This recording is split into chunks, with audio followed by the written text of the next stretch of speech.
सबसे पहले भगवान भोलेनाथ के चरणों में प्रणाम करती हूँ, मेरा प्रणाम स्वीकार हो। आदि शक्ति माँ भवानी गौरा के चरणों में प्रणाम करती हूँ, मेरा प्रणाम स्वीकार हो। सभी देवी देवताओं के चरणों में प्रणाम करती हूँ, मेरा प्रणाम स्वीकार हो। आप सभी गुरु भाई गुरु बहनों के चरणों में प्रणाम करती हूँ, मेरा प्रणाम स्वीकार हो। गुरु भाई गुरु बहनों, आप लोगों के साथ से, आप लोगों के सपोर्ट से महादेव की कथा और शिव भक्तों तक पहुंचती है।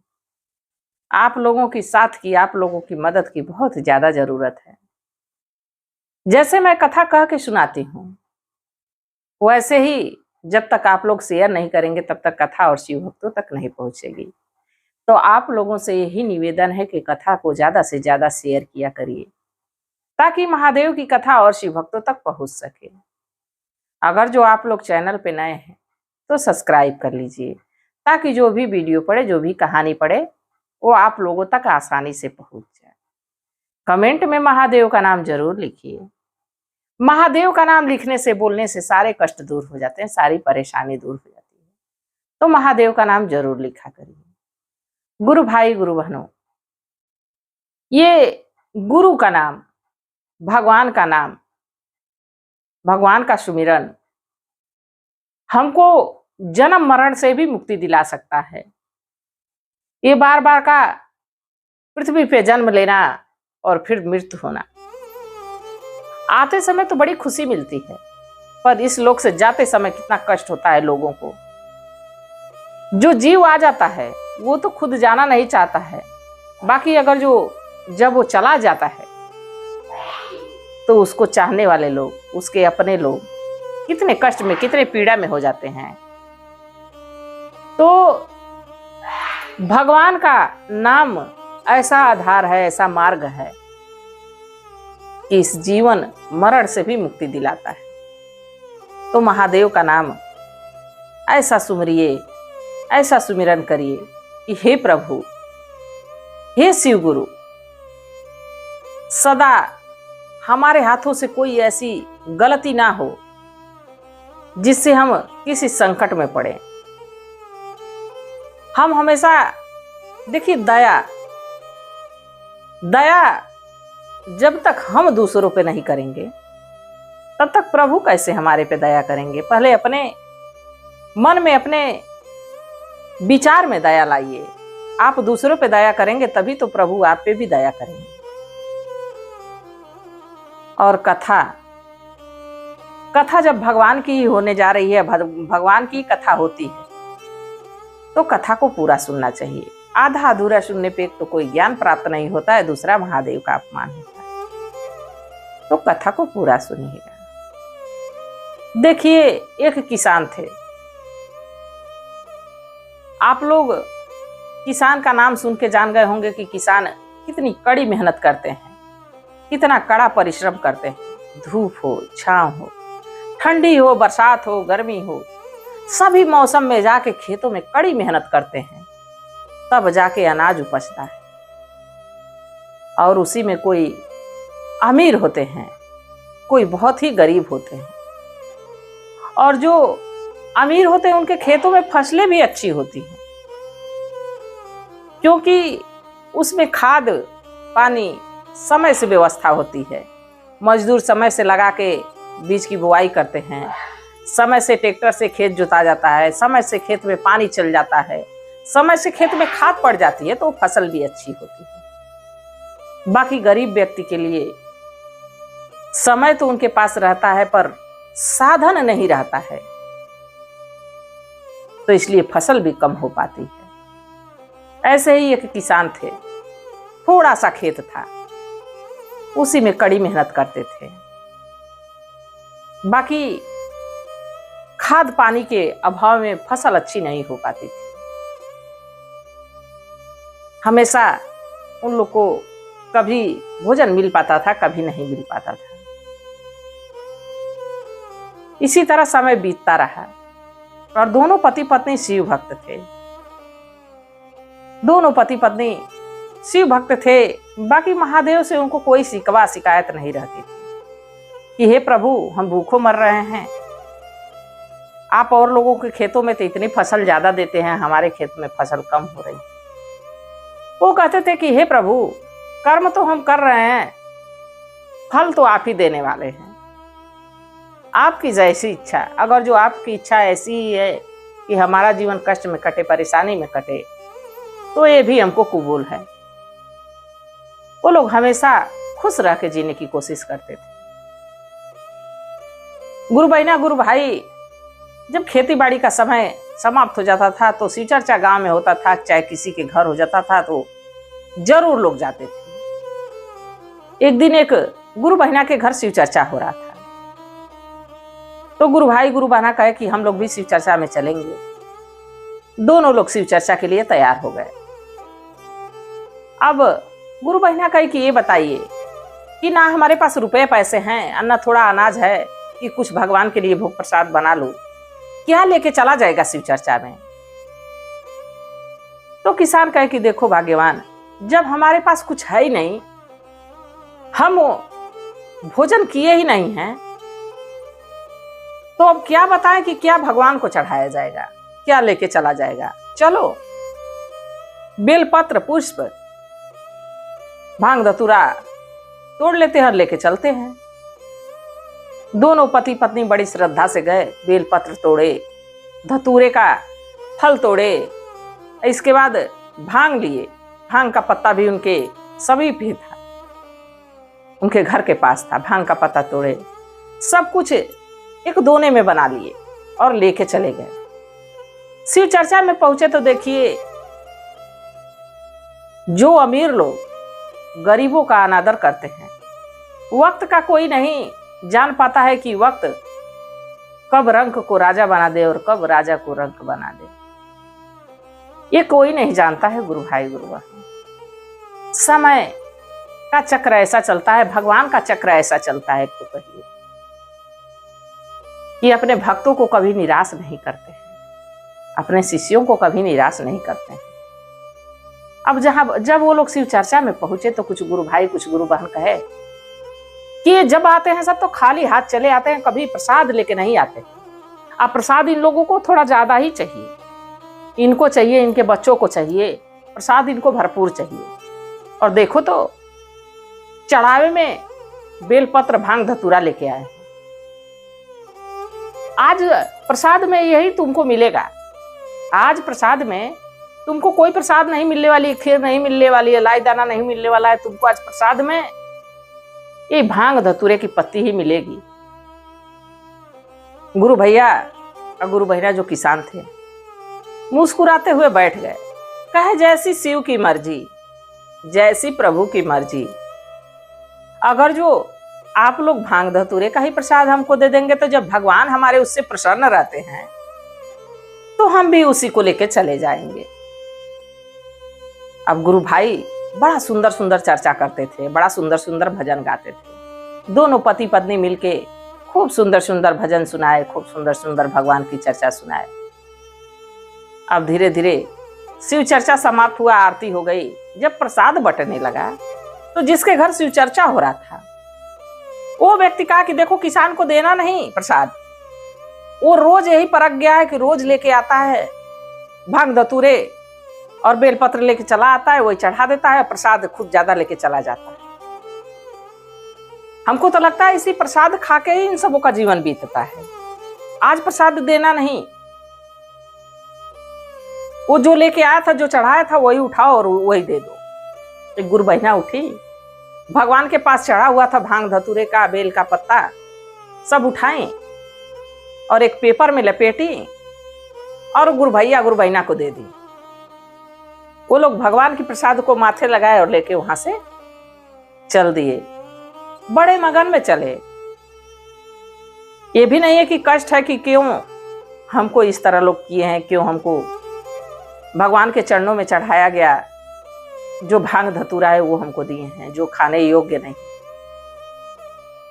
गुरु भैया अपनी पत्नी से कहे कि देखो भाग्यवान, हम लोगों की कितनी अच्छी भाग्य है कि आज भगवान के चरणों में जो भगवान का प्रिय भोजन है वो हम लोगों को मिला है। चलो हम लोग यही लेके चलते हैं। और बड़े पति पत्नी बड़ी खुशी खुशी खुशी खुशी जा रहे थे। तब तक रास्ते में उनको एक बूढ़ा और एक बूढ़ी मिले। एक बूढ़ा और एक बूढ़ी मिले तो किसान से पूछे कि अरे बाबू, अरे बेटा कहाँ जा रहे हो? किसान कहा कि बूढ़े बाबा, हम तो शिव चर्चा में गए थे, अब घर जा रहे हैं। तो बूढ़े बाबा कहे कि बेटा, हम लोग बूढ़े हैं, थक गए हैं, बड़ी जोरों की प्यास लगी है, पानी पिला देते हैं। तो देखिए, अब कहा कि ये कौन सी बड़ी बात है। अपनी पत्नी को ही बूढ़ा बूढ़ी के पास बैठाया और थोड़ी दूर पे उसके घर के पास एक कुआं था, वहां दौड़ा दौड़ा गया किसान, बाल्टी लिया, डोर लिया, कुएं में से पानी भरा और दौड़े दौड़े लेके आया। बूढ़ी मैया और बूढ़े बाबा को पिलाया। बूढ़े बाबा बड़ा प्रसन्न, बड़ा आशीर्वाद दिए। और कौन था गुरु भाई गुरु बहन? स्वयं महादेव व मां पार्वती थे। जब पानी पी लिए लोग तो कहे लो, बेटा अब तो शाम हो चली है, हम लोग को जाना बड़ा दूर है, अब चल नहीं जा रहा है, अपने घर लिवा चलते, रात भर रुकने का आसरा दे देते, कल हम लोग चले जाते। किसान कहा कि ठीक है बाबा, आप चलिए हमारे घर। बूढ़े बाबा कह रहे हैं कि इतना थक गए कि अब तो उठ ही नहीं जा रहा है, चलना तो दूर, अब तो हमको उठ नहीं जा रहा है। किसान कहा कि नहीं उठ जा रहा है बाबा, तो मैं आपको ले चलूंगा। बाबा को अपने गोद में उठा लिया और जो बूढ़ी मैया थी उनका हाथ पकड़ के किसान की पत्नी उठाई, अपने कंधे पे उनका हाथ रख के और सहारा दे के उनको अपने घर तक लेके गई। दोनों पति पत्नी बूढ़ा बूढ़ी को लेके घर पहुंचे और जो प्रसाद मिला था उनको, भांग धतूरे बेल की पत्ती, वो जहां शिव गुरु की पूजा करते थे वहीं पे वो लोग रख दिए। अब सोचने लगे कि हम लोग तो कुछ भी नमक रोटी खा के हम लोगों का काम चल जाता है, ये बूढ़े बाबा आए हैं, बूढ़ी मैया, इन लोग को खिलाया क्या जाए कि इन लोग का पेट भर जाए। अब किसान की पत्नी गई घर में, देखी तो सिर्फ आटा था, थोड़ा सा गुड़ था। सोची कि रोटी बना दूंगी और गुड़ का शरबत बना दूंगी, दोनों लोगों को दे दूंगी, खा लेंगे लोग। तब तो गुरु बहिना का जो बेटा था छोटा सा, कहा मां, जब तक रोटी बनाओगी तब तक गुड़ डाल के अगर जो हलवा बना दोगी तो बूढ़ी मैया और बूढ़े बाबा बड़ा प्रेम से खाएंगे, उनके दांत नहीं है, पेट भी भर जाएगा। तो किसान की पत्नी कही कि बड़ी अच्छी राय है बेटा, सही कह रहे हैं। बेचारी आटे को भुनी, उसमें गुड़ डाल के और हलवा बना के दोनों बूढ़ा बूढ़ी को भोजन परोस दी। कही बाबा यही है हमारे घर में, इससे ज्यादा हम आपकी सेवा नहीं कर पाएंगे। भोजन करा दी। बाबा कहे कि बिटिया, हमको सोने का एक स्थान बता दो जहां मैं सो जाऊं। अब बिचारी के घर में टूटी फूटी खाट थी, परेशान थी कि कहां बूढ़े बाबा को सुलाऊं, हम लोग तो इसी टूटी फूटी खाट में सोते हैं। अब उसी पे अपनी एक फटी पुरानी साड़ी बिछा दी, अब बूढ़े बाबा को उसी चारपाई पे सुला दी और एक पे जो जिस पे बच्चे सोते थे उस चारपाई पे एक साड़ी फटी पुरानी बिछा के बूढ़ी मैया को सुला दी। दोनों बूढ़ा बूढ़ी को सुला दिए। अब बचे बच्चे और किसान की पत्नी। अब वो लोग जमीन पे ही भगवान का नाम लिए, शिव गुरु का नाम लिए, सो गए।